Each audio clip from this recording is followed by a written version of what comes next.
គ្នា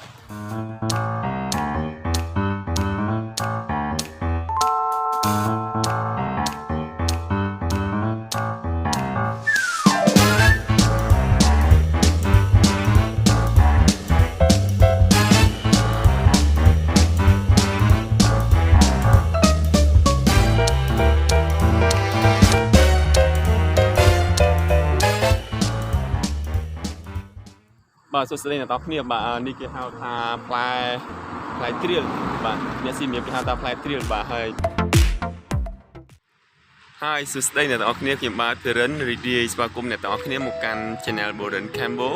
បាទហើយឥឡូវនេះដែរខ្ញុំកំពុងតែស្ថិតនៅភ្នំអខេងបាទហើយជាការពិតទៅភ្នំអខេងគឺជាតំបន់រមណីយដ្ឋានទេសចរបែបធម្មជាតិនិងប្រវត្តិសាស្ត្រដែលមានសារៈសំខាន់សម្រាប់បម្រើឲ្យវិស័យទេសចរមួយនៅក្នុងខេត្តសៀមរាបបាទហើយអ្នកទាំងអស់គ្នាអាចមកទស្សនាប្រាង្គប្រាសាទភ្នំអខេងមើលថ្ងៃលិចបាទហើយអ្នកទាំងអស់គ្នាក៏អាចមកកំសាន្តលំហែកាយសម្រាប់ស្រូបយកខ្យល់អាកាសដ៏បរិសុទ្ធពីធម្មជាតិបាទហើយព្រមទាំងគយគន់ទិដ្ឋភាពដ៏ស្រស់បំព្រងនៅជុំវិញភ្នំអខេងនេះផងដែរបាទហើយឥឡូវនេះសូមជើញអ្នកទាំងអស់គ្នាទៅ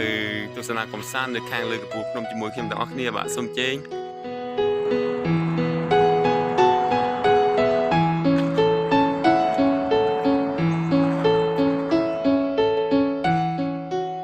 ពេលដែលយើងធ្វើដំណើរមកដល់ភ្នំអខេង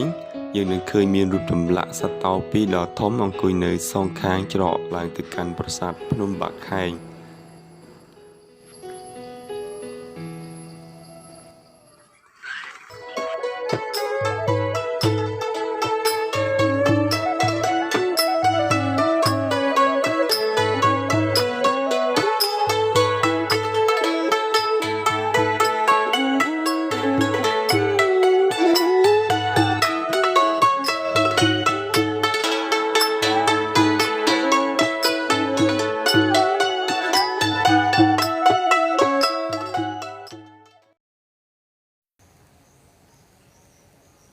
ទេសភាពនិងខ្យល់អាកាសដ៏បរិសុទ្ធនៃភ្នំបាខេងកំពុងតែមានការទាក់ទាញអារម្មណ៍ភ្ញៀវទេសចរជាច្រើនមកទស្សនាកម្សាន្តមានដូចជាប្រាង្គប្រាសាទភ្នំបាខេងគួរជាទីស្ងប់ស្ងាត់យ៉ាងខ្លាំងនៅក្បាច់ចម្លាក់រចនាឡើងប្រកបទៅដោយភាពរស់រវើកដែលពុព្វបុរសខ្មែរយើងបានមានគំនិតច្នៃប្រឌិតក្នុងការសាងសង់ប្រាសាទនៅលើកំពូលភ្នំដែលបង្ហាញឲ្យឃើញពីភាពរុងរឿងដ៏អស្ចារ្យរបស់ខ្មែរនាសម័យអង្គរស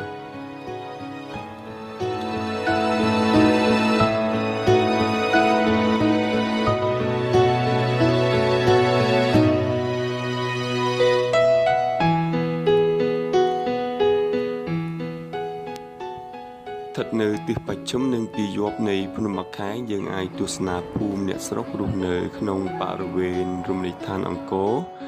និងវាលស្រែដ៏លាតសន្ធឹងល្វឹងល្វើយរំលេចទៅដោយទេសភាពពណ៌បៃតងគួរជាទីគយគន់ជាពិសេសគឺនៅរដូវវស្សាយើងអាចមើលឃើញផ្ទៃទឹកបារាយណ៍ខាងលិចរួមជាមួយថ្ងៃអស្តង្គតដ៏ស្រស់ត្រកាល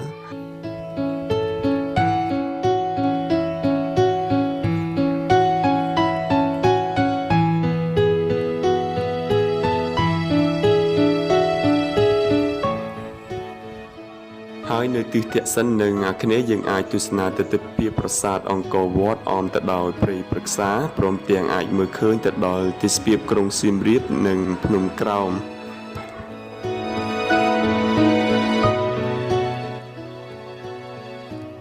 រីឯទិសឦសាននិងឧត្តរយើងអាចទស្សនាទិដ្ឋភាពកសិនទឹកនិងកំពែងក្រុងអង្គរធំ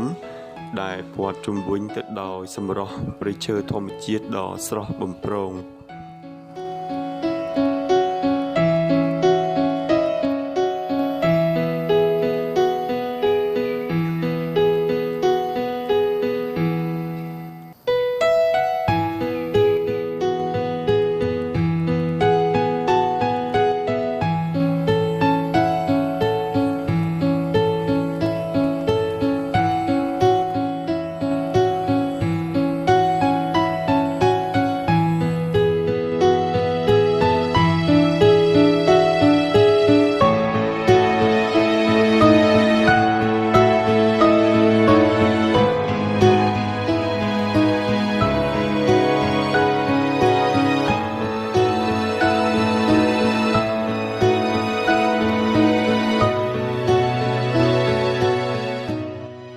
បាទនេះគឺជាពុទ្ធបាទជានិមិត្តរូបនៃព្រះពុទ្ធបើយោងទៅតាមកំណត់ហេតុគឺមានជាង 3000 កន្លែងស្ថិតនៅក្នុងតំបន់អាស៊ី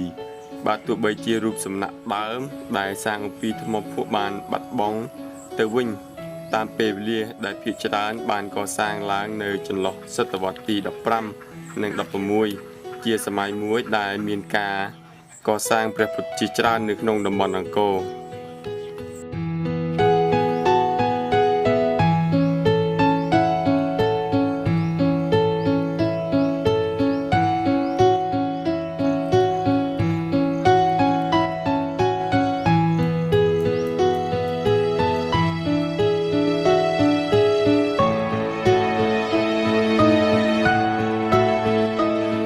ដល់ហើយ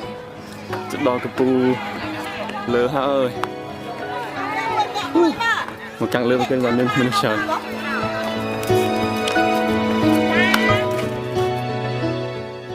សួស្តីអ្នកទាំងអស់គ្នាបាទឥឡូវនេះខ្ញុំបានធ្វើដំណើរឡើងមកដល់ជាន់ខាងលើនៃប្រាសាទភ្នំបាខែងហើយ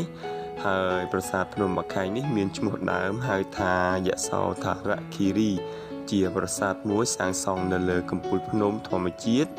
ដែលមានទីតាំងស្ថិតនៅក្នុងតំបន់ប្រាសាទអង្គរទូចនិងអង្គរធំដែលមានចម្ងាយប្រមាណជា 1300 ម៉ែត្រស្ថិតនៅជ្រុងខាងជើងនៃប្រាសាទអង្គរវត្ត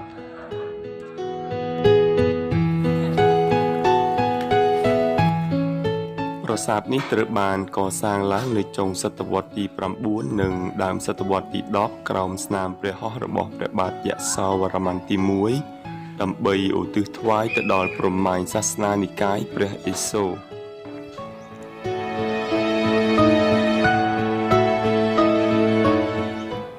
ក្រោយមកនៅចុងសតវត្សទី16ប្រាសាទនេះត្រូវបានប្ដូរទៅជាព្រះពុទ្ធសាសនាវិញដោយដែលឃើញមានកសាងរូបព្រះពុទ្ធធំមួយអង្គនៅជាន់ខាងលើបង្អស់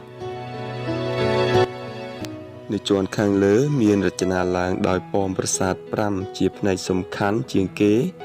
ប៉មចំកណ្ដាលគេតម្កល់សេវលឹងមួយមានឈ្មោះយសោធរេស្វរៈដែលប៉មកណ្ដាលនេះគេចំហទ្វារទៅរកទិសទាំង4ចំណែកឯប៉មប្រាសាទ4ទៀតក៏តម្កល់សេវលឹងព្រះឥសូរដែរ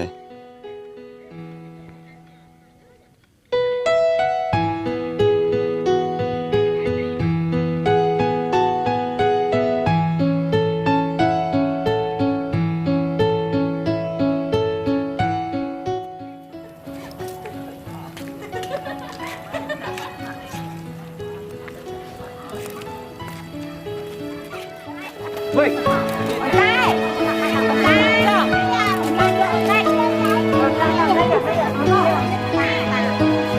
សាកនៅចំកណ្ដាលលេលើភ្នំ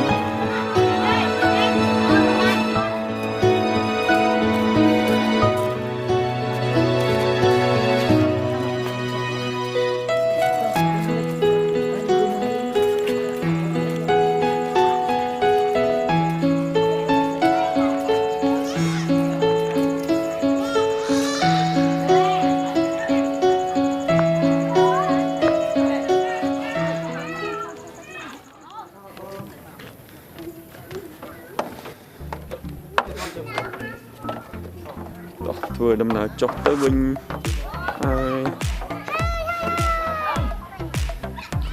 អាយសួស្ដីក្មេងល្អិត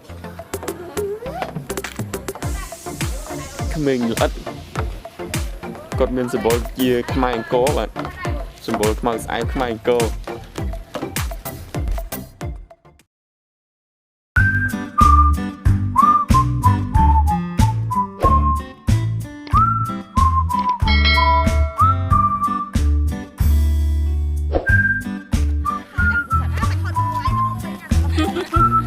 Nam chắc phải bắt cái gì